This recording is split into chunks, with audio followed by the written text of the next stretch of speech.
Contraceptive क्या होता है? It is the control measure which prevent the fertilization and avoid the unwanted pregnancy. Got it? समझ में आ गया? हाँ सर। तो ये कॉन्ट्रासेप्टिव की डेफिनेशन हो जाती है फर्स्ट पॉइंट में। अब हम बात करते हैं, ठीक है, कि आइडियल कॉन्ट्रासेप्टिव की क्या फीचर्स होने चाहिए। ओके, तो सेकंड पॉइंट में हम बात करेंगे फीचर्स ऑफ आइडियल कॉन्ट्रासेप्टिव।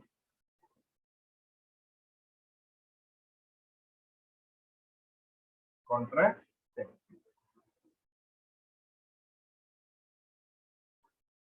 ठीक है। तो आइडियल कॉन्ट्रासेप्टिव के क्या क्या फीचर्स होने चाहिए इसके बारे में हम लोग बात कर लेते हैं, ठीक है। तो कुछ 4 पॉइंट्स आप लोगों को ध्यान में रखने हैं, वो भी अल्टीमेटली 4 सिंपल वर्ड्स है। सबसे पहला है इजीली अवेलेबल। सबसे पहले तो काफी इजीली अवेलेबल होना चाहिए। सेकंड जो चीज होता है, that should be the user friendly, वो यूज करने में काफी ज्यादा आसान होना चाहिए। थर्ड जो दिया हुआ है, दैट इज द इफेक्टिव, ये इफेक्टिव होना चाहिए, ठीक है। एंड इसके बाद में इसका नो और मिनिमम साइड इफेक्ट, इसका जो साइड इफेक्ट होना चाहिए या तो बिल्कुल भी नहीं होना चाहिए, और अगर होगा तो भी काफी कम इसके साइड इफेक्ट होने चाहिए। तो बस ये 4 वर्ड आप लोग को ध्यान में रखना है, और ये 4 वर्ड ही क्या होंगे, एक आइडियल कॉन्ट्रासेप्टिव के फीचर्स होंगे, ठीक है। तो कौन से 4 वर्ड है वो? पहला है इजीली अवेलेबल, वो मार्केट में काफी इजीली अवेलेबल हो जाना चाहिए। सेकंड, यूजर फ्रेंडली, इसको यूज करने में बिल्कुल भी ज्यादा तकलीफ नहीं होनी चाहिए, आसानी से इसको यूज किया जा सकते हैं। थर्ड है इफेक्टिव, अब हम जिस इस्तेमाल कर रहे हैं, जो हमारा मेन मोटिव है वो है या तो अपने फर्टिलाइजेशन को प्रिवेंट करना या फिर अनवांटेड प्रेगनेंसीज को अवॉइड करना। तो यही काम को उसने अचीव करने को ना है, मतलब इन शॉर्ट ये इफेक्टिव होना चाहिए। एंड नेक्स्ट वन की इसका साइड इफेक्ट जो है या तो वो बिल्कुल भी नहीं होना चाहिए या फिर अगर होगा तो भी वो कम से कम होना चाहिए। समझ में आ रहा है? हाँ सर। अब हम करते हैं थर्ड, ठीक है, that is the preventive method, ठीक है, या फिर वेरियस मेथड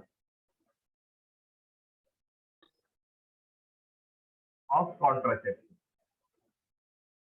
ठीक है। तो कॉन्ट्रासेप्टिव के काफी सारे मेथड्स होते हैं, तो उसके बारे में अभी हम बात करते हैं, various methods of contraceptive. Okay, तो सबसे पहले ध्यान दीजिए, कॉन्ट्रासेप्टिव के जो जो मेन 2 मेथड होते हैं, एक टेम्पररी मेथड होता है और एक परमानेंट मेथड होता है, ठीक है। तो सबसे पहले हम यहाँ पर बात करेंगे कि ये जो कॉन्ट्रासेप्शन होता है ये 2 टाइप का हो जाएगा। एक हो जाएगा वो टेम्पररी कॉन्ट्रासेप्शन, टेम्पररी कॉन्ट्रासेप्शन, और दूसरा जो हो जाता है वो हो जाता है permanent contraception, permanent contraception. Okay, अब टेम्पररी कॉन्ट्रासेप्शन की अगर हम बात करें तो यहाँ काफी सारे पर्टिकुलरली मेथड का आप इस्तेमाल कर सकते हो, ठीक है। तो चलिए वो सारे मेथड को अभी हम लोग एनलिस्ट कर लेते हैं। तो सबसे पहला जो होता है इसमें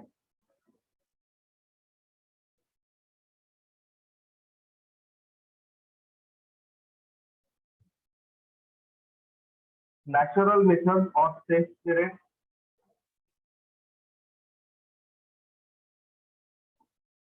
natural method or also called as a safe spirit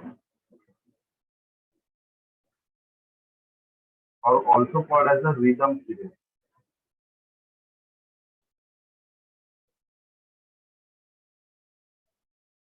second जो मेथड है that is coitus interruptus,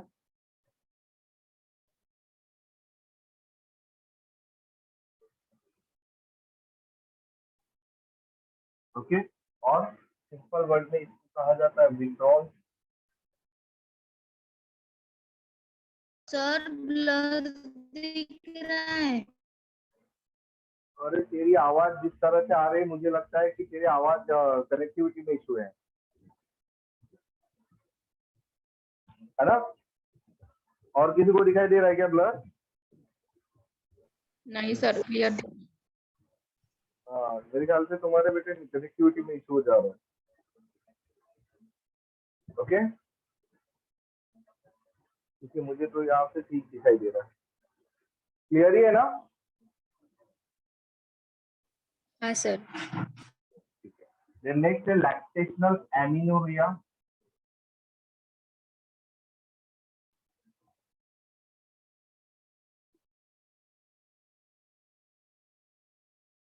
okay या फिर absence of menstruation.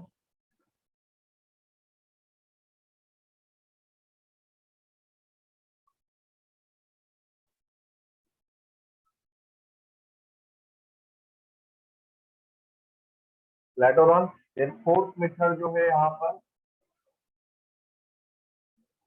वो है केमिकल मीन्स और स्पर्मिसाइडल. केमिकल मीन्स और spermicide.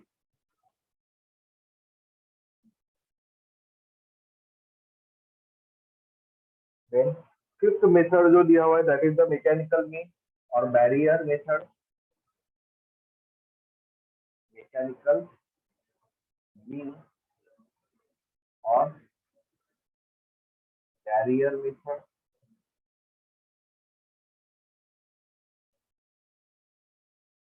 Then later on six जो आप लोगों को यहाँ पर मेथड दिया हुआ है दैट इज द फिजियोलॉजिकल और ओरल डिवाइसेस.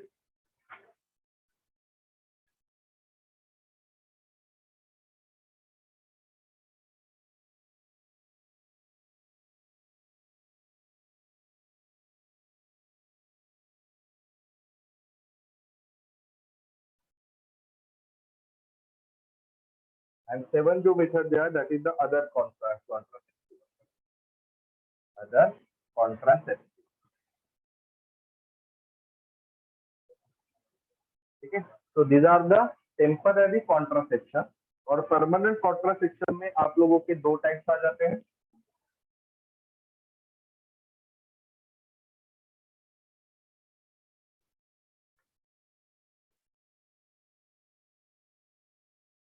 एक होता है सूटेक्टोमी.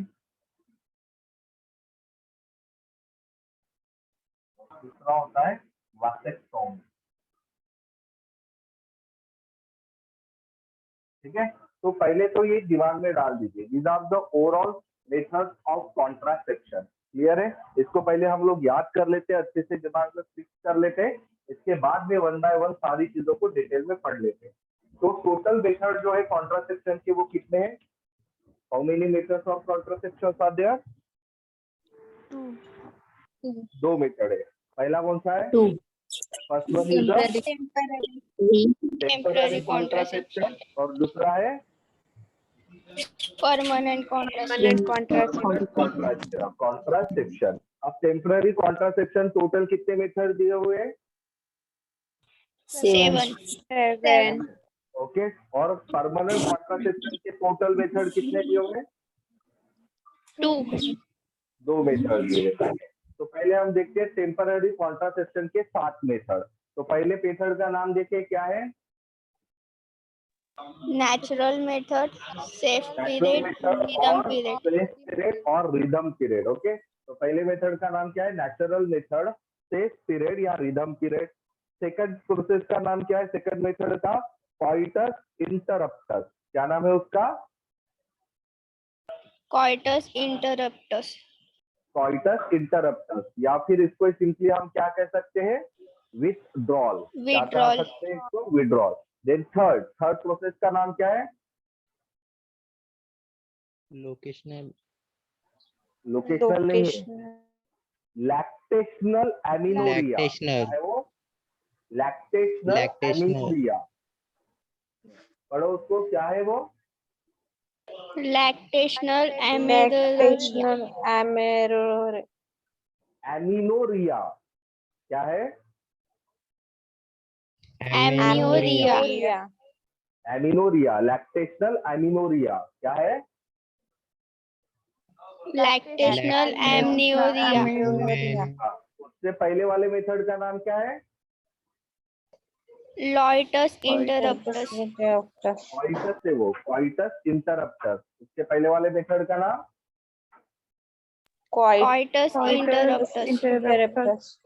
कॉइटस इंटरप्टस. और उसके नीचे वाले मेथड का नाम लैक्टेशनल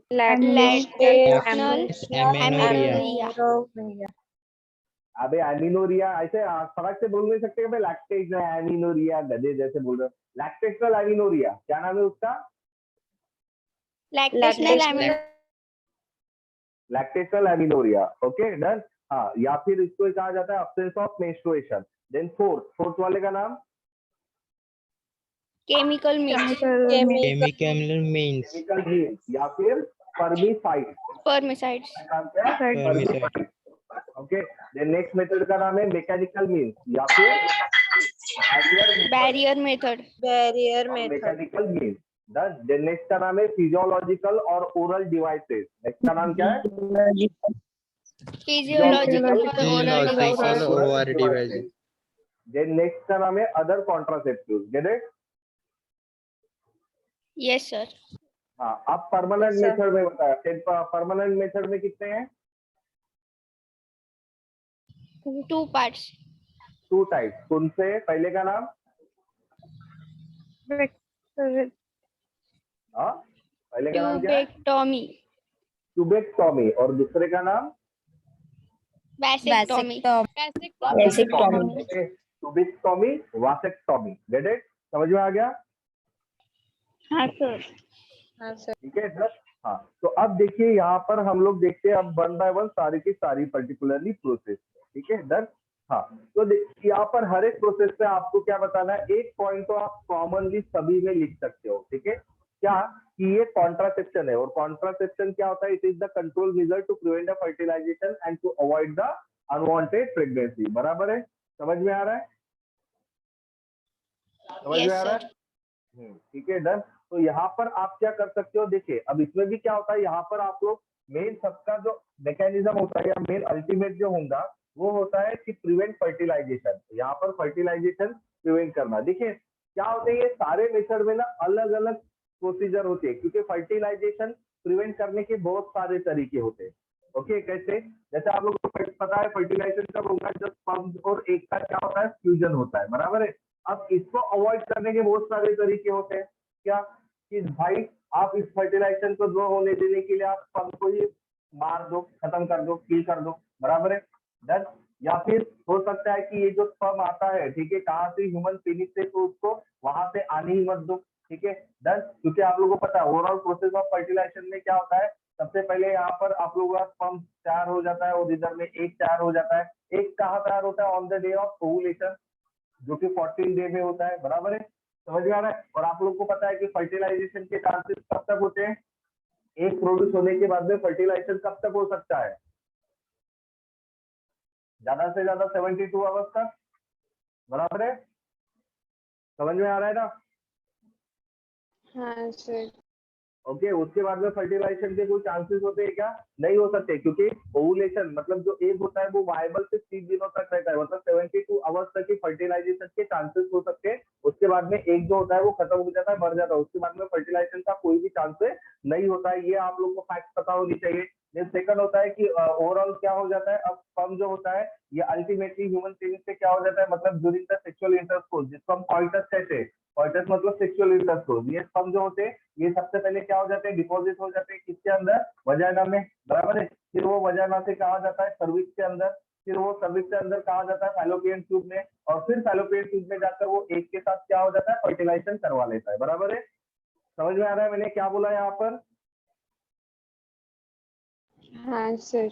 ये प्रोसेस समझ में आ गया ना? एक शॉर्ट प्रोसेस मैंने आप लोगों को बताया कि भाई फर्टिलाइजेशन क्या होता है। तो फर्टिलाइजेशन होने के लिए सबसे पहले जो स्पर्म होता है, कॉइटस सेक्सुअल इंटरकोर्स होगा, जिसकी वजह से स्पर्म जो होगा वो डिपॉजिट होता है वजाइना में, वजाइना से सर्विक्स में जाएगा और सर्विक्स से फिर फैलोपियन ट्यूब में जाएगा और वहाँ फर्टिलाइजेशन होता है। और फर्टिलाइजेशन के लिए दूसरी चीज होती है ओवुलेशन होना। ओवुलेशन मेंस्ट्रुअल साइकिल में 14 डे में होता है और फर्टिलाइजेशन ज्यादा से ज्यादा 72 आवर्स तक पॉसिबल होता है। उसके बाद में या उससे पहले पॉसिबल नहीं होता है। क्लियर है? समझ में आ गया? हाँ सर। हाँ, तो अब ध्यान दीजिए। अब ये सारे मेथड आप लोग को बेटर तरीके से समझेंगे। तो सबसे पहला है नेचुरल मेथड या सेफ पीरियड या रिदम पीरियड। ओके, ये बिल्कुल एक नेचुरल प्रोसेस होता है।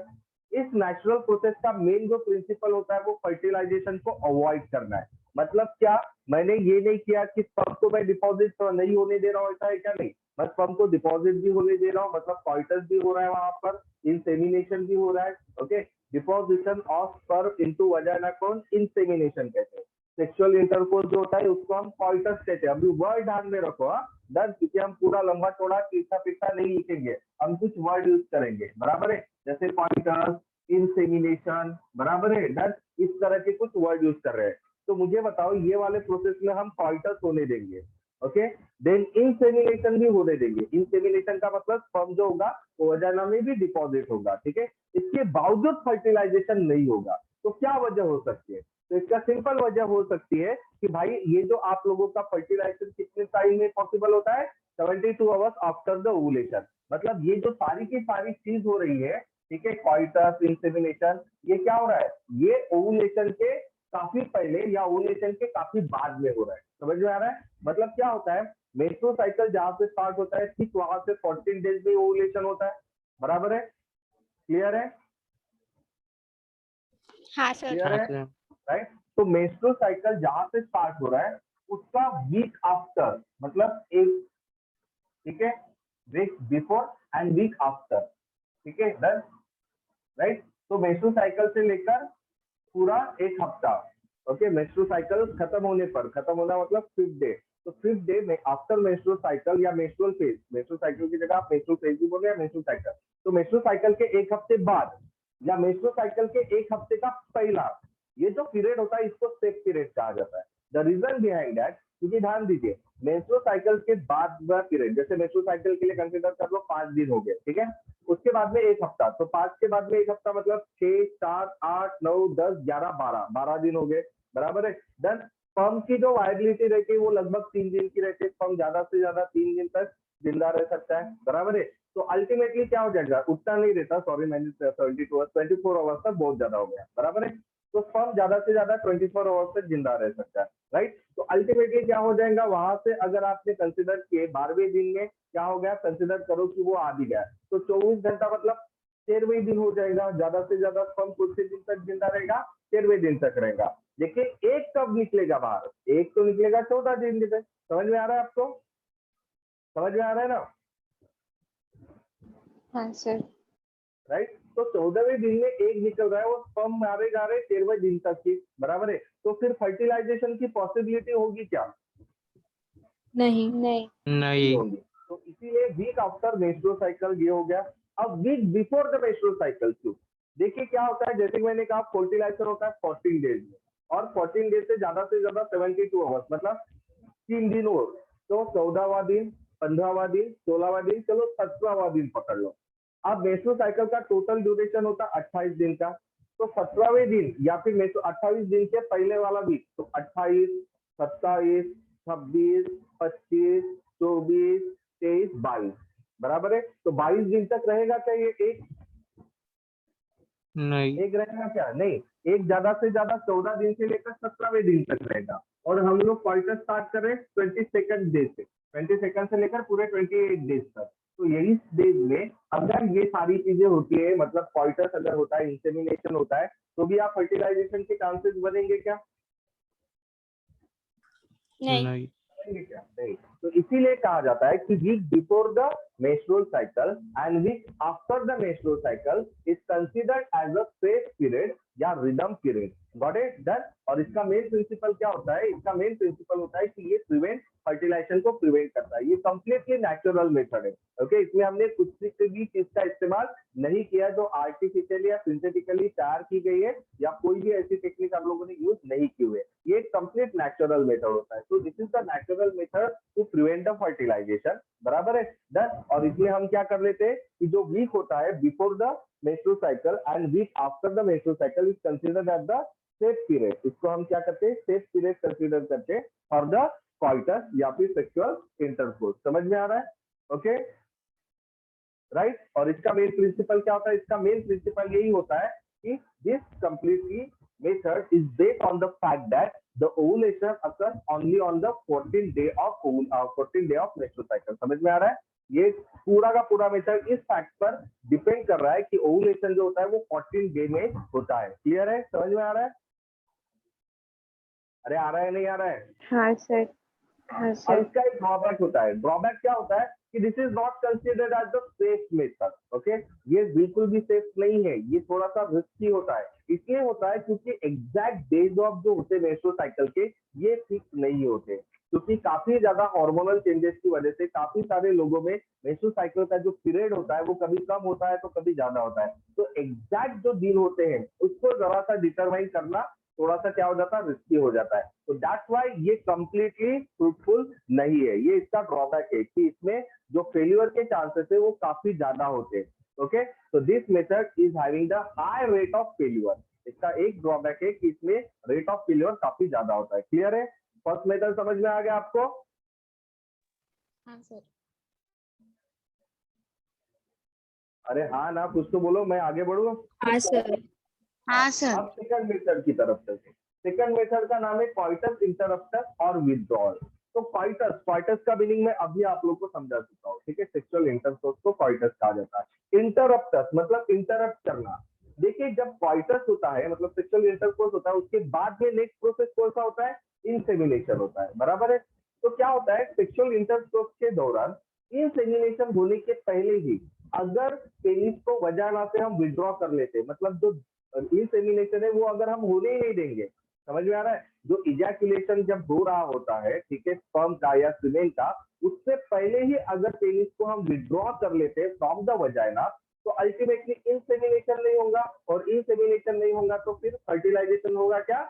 नहीं होता है। तो ये मेथड में वो होता है। तो इसका भी मेन प्रिंसिपल यही होता है कि ये भी नेचुरल मेथड है, फर्टिलाइजेशन को प्रिवेंट करना है। अब इस मेथड में क्या किया जाता है कि during the quarter the penis is withdrawn just before the ejaculation। Okay, इस मेथड में हम क्या करते हैं, जो पेनिस होता है उसको हम विड्रॉ कर लेते हैं from the वजाना just before the ejaculation. Okay, और इसके वजह से क्या हो जाता है, इंसेमिनेशन इज अवॉइडेड, जिसकी वजह से इंसेमिनेशन अवॉइड हो जाता है। ठीक है, तो ये एक मेथड होता है। अब इसका जो पर्टिकुलरली ड्रॉबैक है वही है। इसका भी ड्रॉबैक क्या होता है, इसमें भी जो रेट ऑफ फेलियर होता है वो काफी ज्यादा होता है। द रीजन बिहाइंड दैट क्या होता है, सेमिनल फ्लूइड के मतलब इजैकुलेशन होने के पहले एक प्री इजैकुलेटरी फ्लूइड भी सीक्रेट होता है from the penis.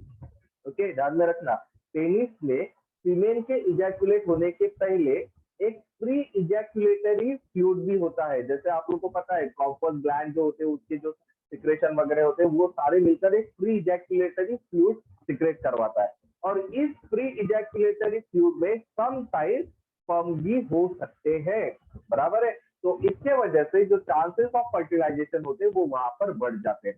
Got it done? तो यहाँ पर भी इसका ड्रॉबैक ये होता है कि it also contain the high rate of failure because the pre ejaculatory fluid में कंटेन द स्पर्म। ओके, उसके अंदर आप लोगों स्पर्म हो सकते हैं। ठीक है, समझ में आ गया? हाँ सर। हाँ, देन अब हम चलते हैं थर्ड मेथड पर। थर्ड मेथड है लैक्टेशनल एमिनोरिया या अब्सेंस ऑफ मेंस्ट्रुएशन। ठीक है, क्या होता है जब बेबी पैदा हो जाता है, ठीक है, तो बेबी पैदा होने के तुरंत बाद ही मेंस्ट्रुअल साइकिल स्टार्ट नहीं होता है, दिमाग में डालिएगा। ठीक है, दस हम लोगों ने देखा है कि जब लेडीज प्रेग्नेंट होती है तब मेंस्ट्रुअल साइकिल जो रहती है वो टेम्पररीली स्टॉप हो जाती है, बराबर है। दस और फिर क्या हो जाता है, जब डिलीवरी हो जाती है मतलब पार्ट्यूरेशन हो जाता है, तब इसका मतलब ये नहीं कि तुरंत पार्ट्यूरेशन के बाद में मेंस्ट्रुअल साइकिल स्टार्ट हो जाता है। वो इसीलिए नहीं होता है क्योंकि जब तक ब्रेस्ट फीडिंग, ओके, माँ जब तक बच्चों को दूध पिलाती रहती है, ठीक है, ध्यान में रखना, इस ड्यूरेशन में भी जो आप लोगों के हार्मोन्स के लेवल होते हैं प्रोजेस्टेरॉन वगैरह वो काफी ज्यादा होता है। और जैसे कि आप लोगों को पता है कि जब तक वो कम नहीं आएंगे तो मेंस्ट्रुअल साइकिल का रिलीज होना या फिर मेंस्ट्रुअल साइकिल का स्टार्ट होना पॉसिबल नहीं है। तो जब तक माँ क्या करती रहेंगी, ब्रेस्ट फीडिंग करते रहेंगे, ठीक है, काफी पैमाने पर ब्रेस्ट फीडिंग करती रहेंगे, तब तक मेंस्ट्रुअल साइकिल क्या हो नहीं हो सकती, रिज्यूम नहीं हो सकती। और उस ड्यूरेशन में अगर वहां पर कॉइटस होता है, सेक्सुअल इंटरकोर्स होता है, तो वहां पर जो चांसेस ऑफ प्रेगनेंसी होते हैं वो नील हो जाते हैं, कम हो जाते हैं। क्लियर है? समझ में आ गया आपको? हाँ सर। ओके, हाँ, देन लेटर ऑन। अब इसका भी वही ड्रॉबैक होता है कि इसमें भी जो फेल्यूर के चांसेस होते हैं वो काफी ज्यादा होते हैं। ठीक है, देन लेटर ऑन। अब हम चलते हैं केमिकल मीन, ओके, या स्पर्मिसाइड। ओके, देन तो ध्यान दीजिए, इस केमिकल मीन नाम से समझ में आ जाना चाहिए कि इसमें हम लोग कुछ केमिकल्स का यूज करने वाले हैं। तो ये जो केमिकल्स होते हैं जैसे फोम्स हो गए, कुछ टैबलेट्स हो गए, कुछ क्रीम्स हो गए, ओके, फोम, टैबलेट, क्रीम, इन सबका इस्तेमाल किया जाता है और ये सबका इस्तेमाल फीमेल पार्टनर करेंगे। तो फीमेल पार्टनर एक्चुअली क्या करेगी, जस्ट बिफोर द कॉइटस मतलब सेक्सुअल इंटरकोर्स के जस्ट पहले ये सारे केमिकल्स को वो क्या करेंगे, अपने वजाना में इंट्रोड्यूस कर देंगे। ये जो टैबलेट्स होती है, क्रीम्स होते हैं या फोम्स होते हैं, इसको वजाना के अंदर वो क्या करेंगे, इंट्रोड्यूस करेंगे। और ये जो सारे जो पर्टिकुलरली केमिकल्स होते हैं इसके अंदर, वो क्या करेंगे, वजाना के जो म्यूकस मेम्ब्रेन होता है उसके साथ अडेयर कर जाते, चिपक जाते हैं। समझ में आ रहा है? उसके क्या हो जाएगा, म्यूकस मेम्ब्रेन के साथ वहां पर वो चिपक जाते हैं। ठीक है। और ये जो पर्टिकुलरली केमिकल्स होते हैं, इनका मेन काम क्या होता है कि जो स्पर्म होते हैं, इस स्पर्म का जो मोबिलिटी होती है ना, स्पर्म आप लोग को पता है क्या होता है कि वजाना में जाकर फिर सर्विक्स में जाएगा, फिर फैलोपियन ट्यूब में जाता है, बराबर है। तो ये जो पर्टिकुलरली मूवमेंट होता है स्पर्म का, इसको वो इमोबिलाइज कर देते हैं। मतलब वो क्या कर लेते हैं, स्पर्म को इमोबिलाइज कर देते हैं ये सारे के सारे केमिकल। और स्पर्म अगर इमोबिलाइज होंगे, मतलब वो आगे अगर बढ़ ही नहीं पाएंगे, तो वजाना के एसिडिक नेचर की वजह से वो वही के वही मर जाते हैं। तो that's why it is also called as spermicide. समझ में आ रहा है? समझ में आ रहा है? हाँ सर। तो इसके जो ड्रॉबैक है, इसका भी ड्रॉबैक ये होता है कि इसमें भी फेल्यूर के चांसेस होते हैं। एंड सेकंड, ये केमिकल्स होने की वजह से इसमें एलर्जिक रिएक्शन के भी चांसेस होते हैं। ठीक है। इसके ड्रॉबैक में ये है कि इसमें केमिकल होने की वजह से एलर्जी की चांसेस होते हैं। एंड सेकंड, इसमें भी हाई रेट ऑफ फेल्यूर होता है। क्लियर है? तो ये होता है हमारा fourth method, that is the chemical method और द स्पर्मिसाइड। अब हम चलते हैं मैकेनिकल मीन्स या फिर बैरियर मेथड। ओके। तो मैकेनिकल मीन्स या बैरियर मेथड में क्या हो जाता है, यहाँ पर अल्टीमेटली एक तरह का बैरियर, फिजिकल बैरियर, मतलब एक तरह की कोई ऐसी चीज डाली जाती है जिसकी वजह से स्पर्म और ओवम इन लोगों के बीच में फिजिकल कांटेक्ट ना हो। ओके। तो इसका मेन प्रिंसिपल होता है कि it prevent the physical contact between the sperm and the ovum. Sperm और ओवम के बीच में ये क्या करवाता है, फिजिकल कांटेक्ट को प्रिवेंट करवा देता है, बराबर है। तो इसमें तीन मेन टाइप के बैरियर्स होते हैं, physical barriers is of 6 types. Okay. तो जिसमें से सबसे पहला है कॉन्डम, देन डायफ्राम और cervical caps and vault, and third होता है IUD, that is the intra uterine devices. तो ध्यान में रखना, इसके 3 टाइप्स होते हैं। First one is the condom, ठीक है। Then next one is the cervical cap, diaphragm, ठीक है, और थर्ड होता है IUD, intra uterine devices. Okay. तो ये 3 टाइप के क्या होते हैं, मैकेनिकल बैरियर्स या फिजिकल बैरियर्स होते हैं। ठीक है। देन अब ये तीनों के बारे में देखते हैं। तो कॉन्डम्स, कॉन्डम्स क्या होता है, तो condoms these are nothing but the rubber sheet. ये एक तरह का रबर शीट होता है, ठीक है, जो यूज किया जाता है to cover the penis. Okay. ध्यान में रखना, ये एक रबर शीट होता है जो यूज किया जाता है पेनिस को कवर करने के लिए ड्यूरिंग द कोपुलेशन। अब इसका मेन काम क्या रहता है, तो इट प्रिवेंट द इजैकुलेशन। ये इजैकुलेशन को प्रिवेंट करता है। ठीक है। ये किस चीज को प्रिवेंट कर लेता है, इजैकुलेटेड मतलब इंसेमिनेशन को। इजैकुलेशन को प्रिवेंट नहीं करता, ऐसा मत बोलो। इट प्रिवेंट द इंसेमिनेशन, वो इंसेमिनेशन को क्या कर लेता है, प्रिवेंट करवा देता है, बराबर है। डन। तो अब देखिए, ये एक सिंपल मेथड है। इसके एडवांटेज क्या होता है, ये काफी ज्यादा सिंपल और इफेक्टिव मेथड होता है। इसका कोई भी साइड इफेक्ट नहीं होता है, बराबर है। देन इसके लिए जो है कि इसको डिस्कार्ड कर देना चाहिए after every use. Okay. And इसका एक और यूज होता है कि it also prevent from the STD and AIDS, okay, sexually transmitted diseases, और एड्स से भी ये प्रिवेंट करवाता है। ठीक है, समझ में आ गया? तो ये होते हैं कॉन्डम। समझ में आ गया? लेटर ऑन, नेक्स्ट हम आगे बढ़ते हैं, सर्वाइकल कैप और द डायफ्राम और द वॉल्व। ओके। इसको एक और नाम होता है वॉल्व, ठीक है। देन तो सर्वाइकल कैप, डायफ्राम या फिर वॉल्व। ओके। तो ये जो पर्टिकुलरली रहते हैं, जैसे कॉन्डम से एक रबर शीट होते हैं, वैसे ये भी एक तरह के रबर शीट होते हैं। दोनों में फर्क ये होता है कि it is use by the male and it is use by the female. ये फीमेल में फीमेल यूज करती है, ठीक है। तो it is also the kind of rubber sheet which is use by the female partner. Okay. Done. Later on, ये क्या कर देते हो, तो ultimately it prevent the block, या फिर ये क्या कर लेता है, it prevent the entry of the sperm into the cervix. Cervix में एंट्री को प्रिवेंट करवाता है और ब्लॉक कर देता है। It block the entry of the sperm into the cervix. ये इसका मेन प्रिंसिपल होता है, बराबर है। समझ में आ गया? और ये जो पर्टिकुलरली चीज होती है, it is inserted in the cervical female genital tract में। ये सर्विक्स में ये इस्तेमाल किया जाता है या इंसर्ट किया जाता है। ओके। तो that's all about the cervical cap और डायफ्राम ऑफ द वॉल। अब हम चलते थर्ड नंबर पर, that is the IUD, intra uterine devices. Okay. तो इंट्रा यूटेराइन डिवाइसेस जो होते हैं ये क्लिनिकल डिवाइसेस होते हैं, क्लिनिकल डिवाइसेस होते हैं जो रबर या फिर मेटल से बने रहते हैं। ध्यान में रखना, ये सिर्फ रबर से नहीं बल्कि कभी कभार ये मेटल से भी बने रहते हैं और ये क्लिनिकल डिवाइसेस है। ओके, मतलब हम लोग अगर जाएंगे और यहाँ पर अगर इस्तेमाल के लिए पूछ लेंगे फार्मेसी वगैरह में तो ये सब नहीं होगा, ठीक है। तो it is the clinical devices जो made up of rubber and the copper metals की वजह से बने रहते हैं। तो देखिए इसको क्या किया जाता है, जैसे कि मैंने कहा ये क्लिनिकल डिवाइसेस है, तो आप फार्मेसी में जाकर इसको आप नहीं ले सकते, ठीक है। इसको इंसर्ट करने के लिए क्या होता है, आपको डॉक्टर या नर्स के पास ही जाना पड़ेगा। Okay done. तो अ डॉक्टर और a nurse places the IUD into the uterus. IUD नाम से समझ में आना चाहिए, इंट्रा यूटेराइन डिवाइसेस, मतलब ये एक ऐसा डिवाइसेस होता है जो यूटेरस के अंदर में रखा जाता है। That's why it is called as a intra uterine devices. और ये क्यों इंसर्ट करेगा, खाली डॉक्टर या फिर नर्स इसको इंसर्ट करके देगा, ठीक है। तो इसके अंदर काफी सारे एग्जांपल होते हैं आईयूडीज के, जो एग्जांपल आप लोग को ध्यान में रखे हैं, ठीक है। इसमें सबसे पहला जो एग्जांपल दिया हुआ है that is the lipase loop, lipase loop. Okay, second जो एग्जांपल दिया हुआ है that is the copper releasing IUD, copper releasing IUD. और थर्ड जो इसका दिया है वो है hormone releasing IUD.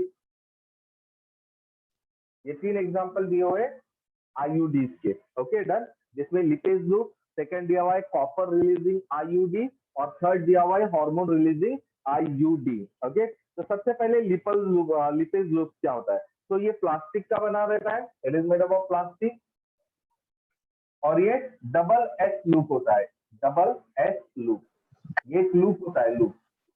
Okay done, तो ये डबल एस लूप होता है। Okay, it is made up of the plastic and it is the double S loop. Okay, अब इसका मेन काम क्या होता है, तो ये क्या कर लेता है, इट अट्रैक्ट द, ध्यान में रखना प्रिंसिपल सबके अलग अलग है तीनों के भी।